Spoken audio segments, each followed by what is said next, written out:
Yes, alright mga minamahal, it's me again, Alicia nyo. Nagbabalik muli para sa ating panibagong video.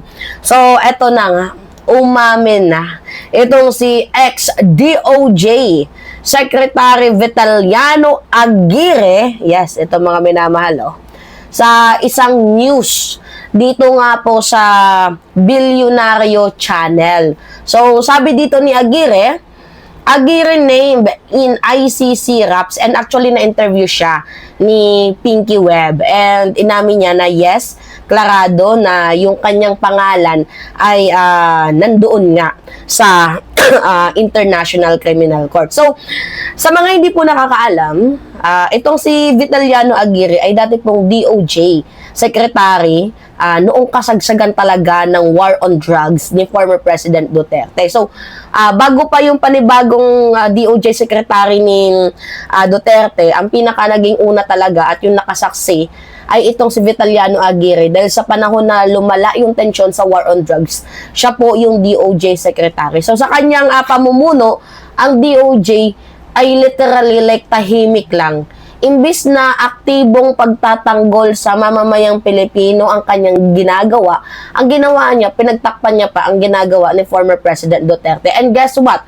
Ito din si Vitaliano Aguirre ang isa din, 'di ba? Sa nagbaon, naglugmok sa pangalan ni former Senator Leila de Lima. 'Di ba kaya siya nakulong, pinangalanan ng Saba Queen, Drag Queen, ano pa ba, kung anong klaseng queen ang tawag nila, 'di ba, Subo Queen, ganyan. So binaboy nila ang pangalan ni Leila de Lima sa peking kaso, mga binayarang tawag dito, mga binayarang witness diyan sa Bilibid kasi hawak niya eh. 'Di ba mga minamahal, NBI, yung sa Bilibid Prison, hawak niya. So, pag hindi edi, 'di ba, nakita ninyo, pag hindi pumabor, nagkakaroon ng riot. So, ito talagang si Vitaliano Aguirre ay kasangga ni former President Duterte habang libo-libo po ang mga namamatay, 'di ba, diyan sa kalsada. Ang Department of Justice na dapat sana nag-iimbestiga, naging tagapagtanggol pa, naging protector sa panahon ni former President Duterte. Sa halip na sana, 'di ba, accountability ang ginagawa ni Aguirre, abay itinuring niya pa mga minamahal na ang mga AJK victim na parang collateral damage. Ganon nila talaga tratuin na parang baboy ang mamamayang Pilipino. And makikita naman sa ulat mga minamahal noon, ang ICC na ang DOJ noon ay may direktang papel sa pagpapalaganap ng impunity, ang kultura ng kawalan sa pananagutan. Grabe. And I'm not surprised nung nakita ko yung name ni Aguirre. And also si Bato, 'di ba, nandoon din dahil si Bato talagang malaki yung naging role niya as a PNP chief nung panahon ng war on drugs. And I think they will pay the karma soonest when the tawag dito, papers arrive. So, ano ba yung papers na inaantay natin? Arrest warrant. So, mga minamahal, ayon sa dokumento ng International Criminal Court, syempre kasama po talaga sa tinutukoy ng mga opisyal na merong kinalaman, merong alam, meron pong naging ambag, 'di ba, sa may kapangyarihan, 'di ba? May kakayanan sana itong si Aguirre na kumilos para sa mamamayang Pilipino, pero ano yung ginawa niya? Mas inuna niya pang protektahan ang namumuno. Well, kung sa bagay, si Digong ang nag-appoint sa kanya, 'di ba? Talaga na nga namang susuportahan yan kahit ano yung mangyari. Meron yung binarasong kaso, nakalimutan ko na nga yung sa Bureau of Custom, yung kaibigan niya. I forgot the name, 'di ba? So, as a secretary ng Department of Justice, dapat ikaw yung nag-iimbestiga sa mga pinatay. Kaso ano yung ginawa ninyo? Binaraso ninyo ang kaso. Ano yung ginawa ninyo? Pinagtanggol nyo pa si Duterte at yung mga pulis. Sabi pa nga ni Aguirre, we are winning the war.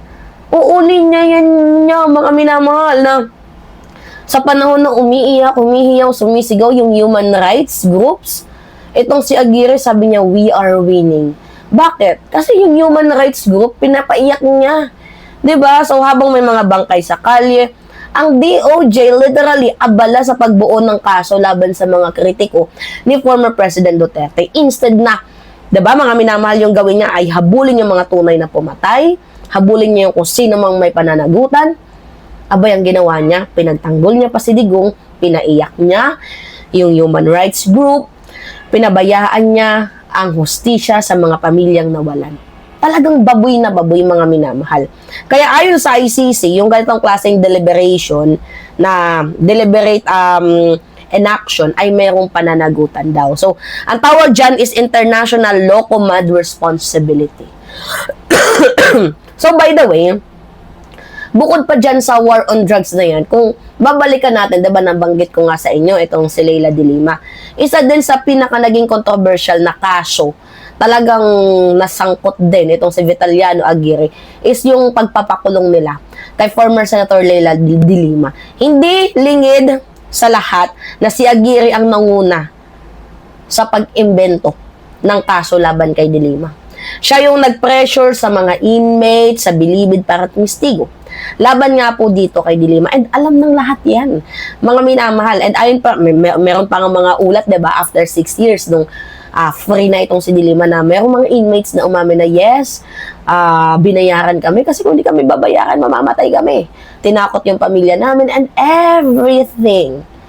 Diba? Tinakot. So, ginamit, mga minamahal, ang DOJ bilang sandata ng politika.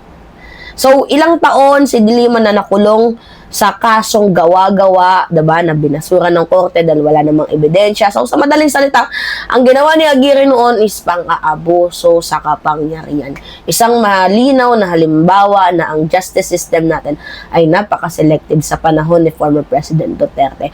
At ngayon, mukhang binabalikan na sila ng karma. Dahil sa pare-parehong sistema, mga minamahal, na ginamit niya laban sa iba, abay ginagamit na rin ito laban sa kanya. Pero with that twist, kasi sa malaking korte na, which is yung International Criminal Court.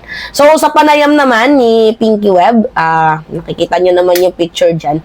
Actually, panoodin nyo na lang yung video. Inamin naman talaga ni Aguirre na nakalista siya, pero mariin niyang tinanggi na wala siyang kinalaman. Wala akong alam dyan. Hindi ko alam. Wala daw siyang kasalanan.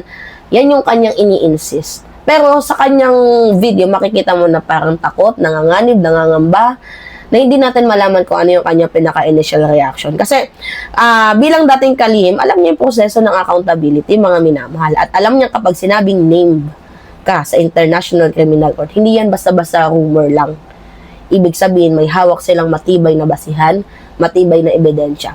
Kumbaga natatakot siya, baka huling December ko na to, kakainin ko na lahat ng lechon. At sa ngayon, posibleng manghuli siya, lalo na kapag naglabas na ang international warrant, itong International Criminal Court via Interpol. So, hindi to biro, to be honest. Dahil ang opisyal rin ng ibang bansa ay naaresto, diba, dahil sa parehong proseso. So, mga minamahal, huwag tayong tumulong sa kasinungalingan. Yun dapat yung ginagawa natin. Ikaw, nasa batas ka, kahit yung nag-appoint sa'yo ay na nakaupo. Kung mali, huwag nating itolerate. 'Di ba? Huwag din pwedeng manahimik. 'Di ba? Kasi nilagay yung presidente na yan dahil sa mamamayang Pilipino. Kaya dapat yung ano mo is sa mamamayang Pilipino. 'Di ba? Aling matanggal ka as long as yung konsensya mo, 'di ba? Mahabag. Yun. Alright, so pengi lang ako ng comments, mga minamahal, likes and share. And also, don't forget to click the subscribe, mga minamahal, and always hit notification bell para lagi kayong na-update sa mga video na ina-upload natin. At sa mga Team Replay, maraming salamat at ingat, mga kababayan. See you soon. Okay.